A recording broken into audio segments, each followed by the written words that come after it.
Give a poor person money and he or she goes right out and spends it on badly needed goods and services. Oh, man. Oh, God.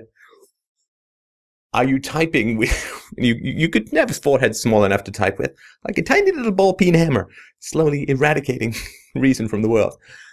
So, give a poor person money and he goes out and spends it, and that stimulates economic activity. You know what's great about that? It's like, I need a blood transfusion. Can you take it from my left arm and put it in my right arm? Because even though you'll spill a lot along the way, I guess I'll end up with more blood. I mean, it's just madness. When, you know, you're giving that poor person money. Where's it coming from? Where is it coming from? Come on, think just a tiny bit. Just a tiny little bit.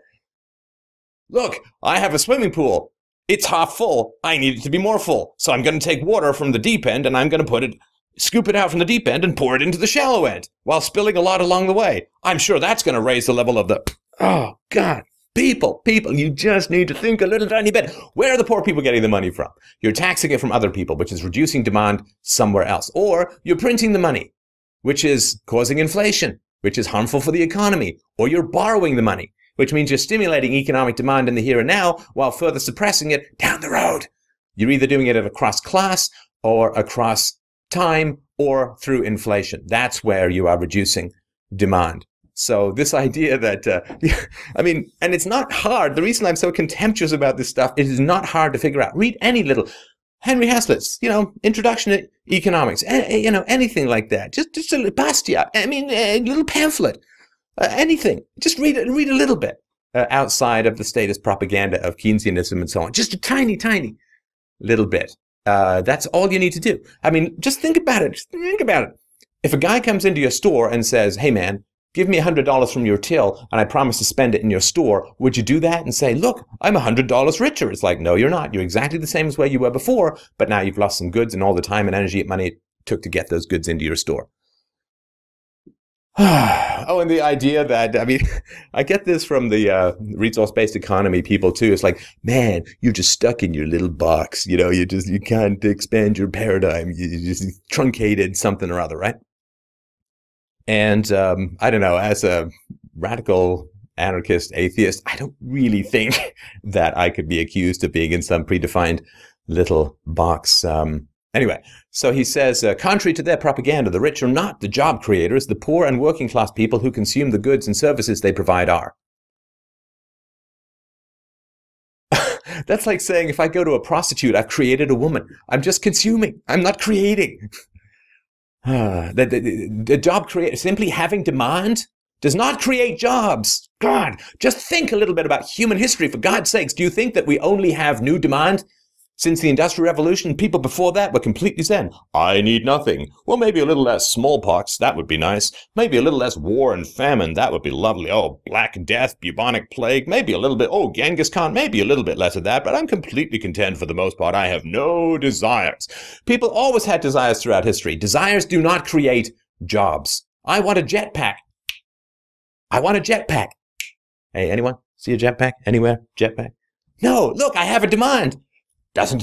If demand created supply, there'd be no such thing as pornography, because everybody would want to. Anyway, it appears when you want it, because it's magic. I mean, that's a relationship a baby has to the mother's nipple, for God's sakes, not a mature adult in relation to economic reality. Oh, man.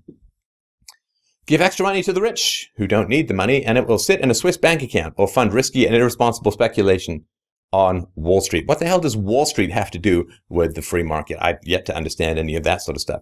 Give extra money to the poor and it will be recycled right back into the economy to stimulate consumer demand, which is the real engine of economic growth. Crazy.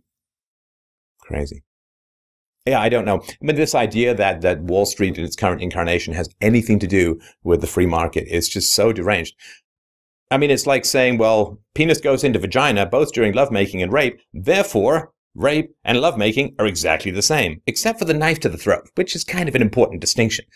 The only way you know if a free market is genuinely occurring is if there is a free market in money.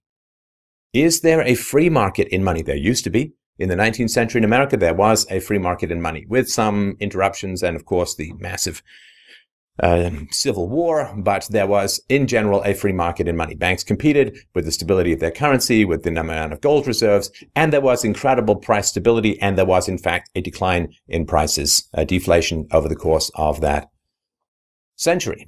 And so if there's no free market in money, in other words, if government controls currency and as a proxy then has to control interest rates, if government controls currency, there is no free market. Yes, it's true that people buy and sell things. Absolutely. And you know what? People traded in the Soviet Union, one razor blade for one sock, you name it. They traded in the Soviet Union. That did not make the Soviet Union under communism a bastion of free market capitalism. The fact that there's buying and selling going on, that there's stocks and so on, has nothing to do with the free market if the government controls the currency. Because the currency is that which is common in almost all free market interactions. If that is controlled by the government, there is nothing left of the free market but a tiny, tiny aftershadow. You've got to get away from the cave and the flickering fire, to use that Platonic metaphor, and get out into the world and look at the way things really are. Government controls money, government controls interest rates, no free market, only the vestiges of a free market. So I don't know whether the rich or poor create more jobs or not. I have no idea. And I'd like to live in a world where I don't care. It doesn't matter. Some rich people are parasites. Some poor people are parasites. Some rich people are hardworking. Some poor people are hardworking. Doesn't matter. But the idea that you simply take a bunch of money from rich people and put it into the hands of poor people, and that stimulates a massive amount of economic growth, is simply delusory. Poor people tend to spend money on things which they consume because they're poor, right? And so they buy food which they consume, and they buy other goods and services which they tend to consume. They don't tend to save up a lot of money and invest it in building a business, right? You don't get investment in capital goods, capital growth, and so on. Nothing wrong with that. It's just the reality. So the idea, the poor will stimulate demand for consumable goods, but they will not generally invest in increases in productivity in the long run. So I'm sorry. You just need to get your head out of your Socialist Econ 101 and just take a look at the real world and put yourself in that situation. It's basic empathy. Economics is basic empathy. What would I do in that situation? Well, if somebody came into my store, said, lend me $100 and I'll spend it in your store, would that drive economics? It's just basic empathy, which is why, tragically, it is so scarce to see.